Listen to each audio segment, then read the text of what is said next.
You wake up already behind. Phone buzzing. Calendar packed. Mind racing before your feet hit the floor.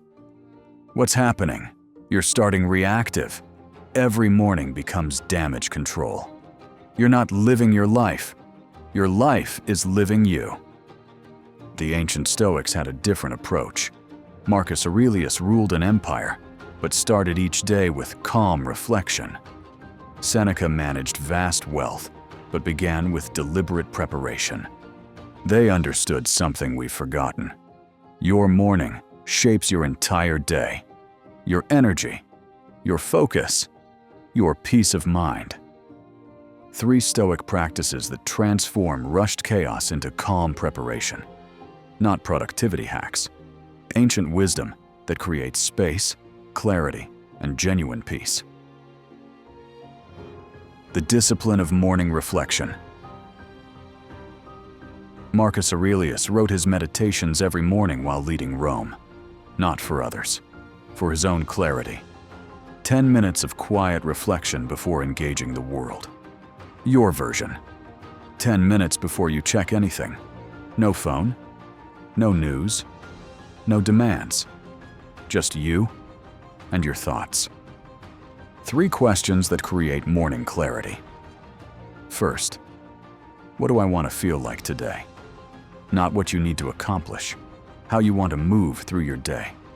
Calm, focused, present. Second, what deserves my attention today? Not everything on your list, the few things that actually matter to you. Third, how will I respond when things go wrong? Because they will. Notice what's happening. You're choosing your mindset before the day chooses it for you. You're creating space between what happens and how you react. Most mornings, we hand our attention over immediately. Check email, scan news, react to whatever screams loudest. That's starting your day in someone else's frame. Marcus Aurelius called this the discipline of desire. Training your mind to focus on what you control, release what you can't. Your morning reflection becomes practice for this skill. This isn't just about feeling good, it's about freedom. When unexpected problems hit, you're not thrown off balance.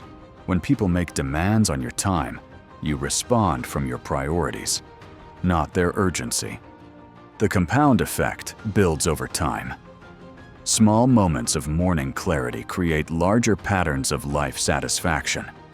You're not just getting through days, you're choosing how to live them. I've seen this work with people who seemed naturally composed.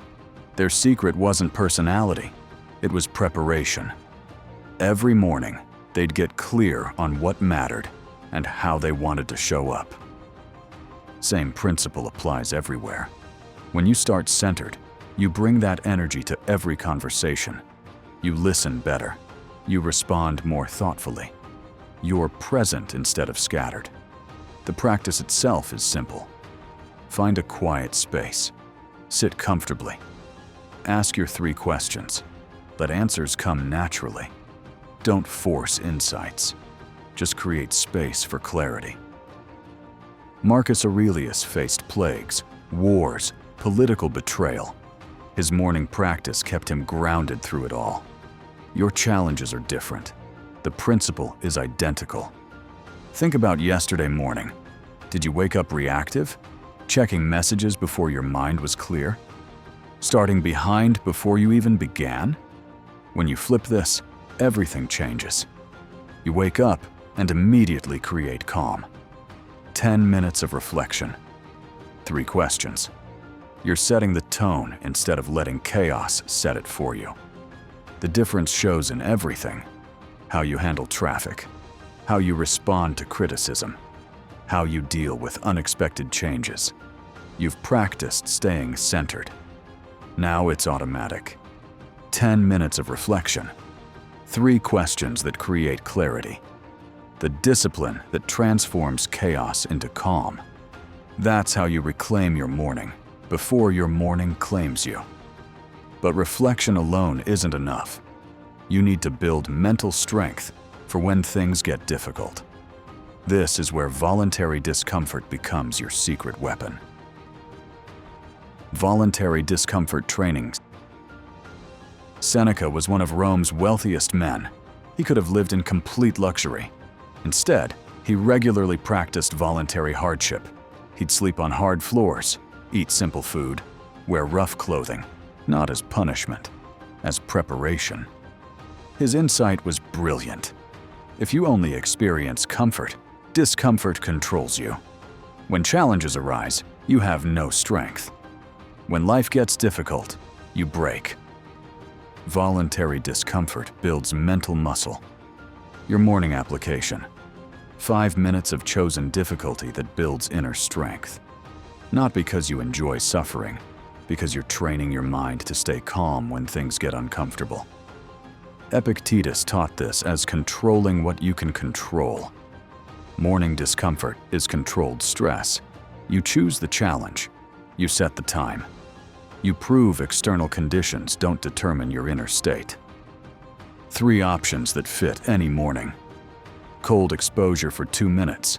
Start your shower warm, then turn it cold for the final 2 minutes. Your body will resist. Your mind will want to quit.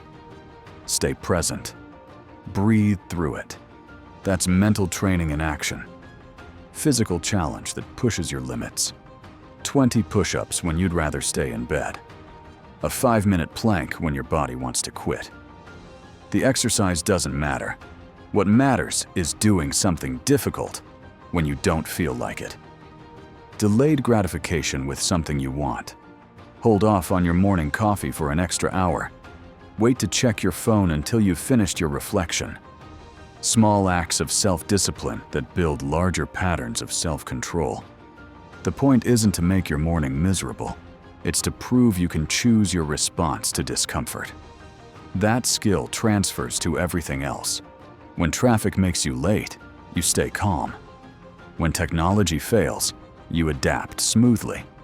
When people disappoint you, you respond from strength instead of frustration. The compound effect builds real confidence, not fake positivity.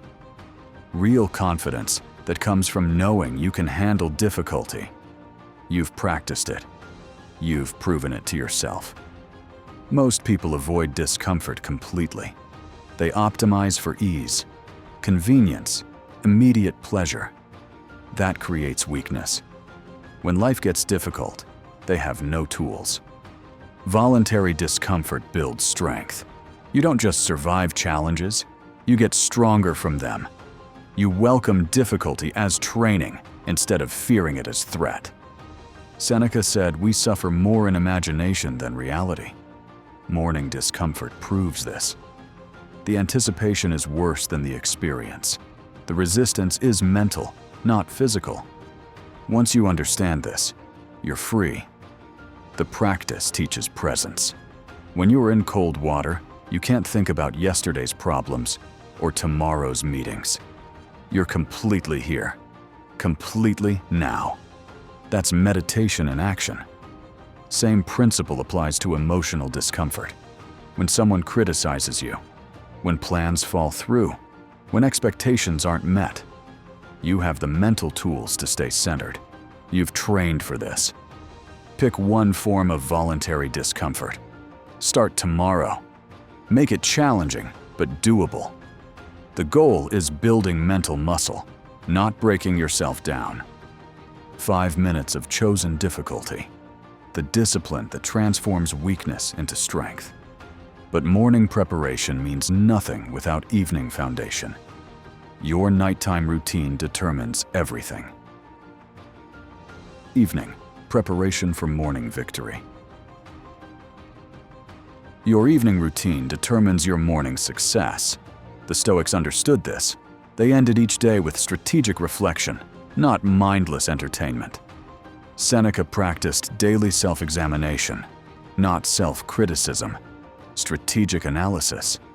He'd review what went well, what could improve, what lessons to carry forward.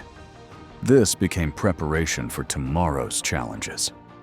Your evening practice, 10 minutes of calm review before bed. 3 questions that create closure and clarity. First, what am I grateful for from today? Not forced positivity. Real appreciation for what went right. What you learned. What you experienced.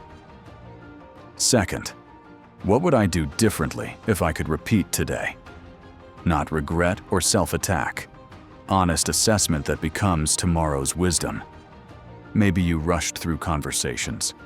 Maybe you reacted instead of responding. Maybe you forgot to stay present. Third, what do I want to feel like tomorrow morning? This connects your evening reflection to your morning intention. Calm, focused, energized, peaceful. You're setting the emotional tone before you sleep. The practice creates natural closure. Instead of carrying today's stress into tomorrow, you're processing it consciously.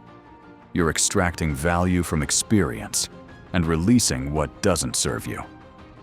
Marcus Aurelius used evening time to prepare mentally for the next day's challenges. He'd visualize difficult conversations, unexpected problems, demanding people. Not to create anxiety, to build readiness.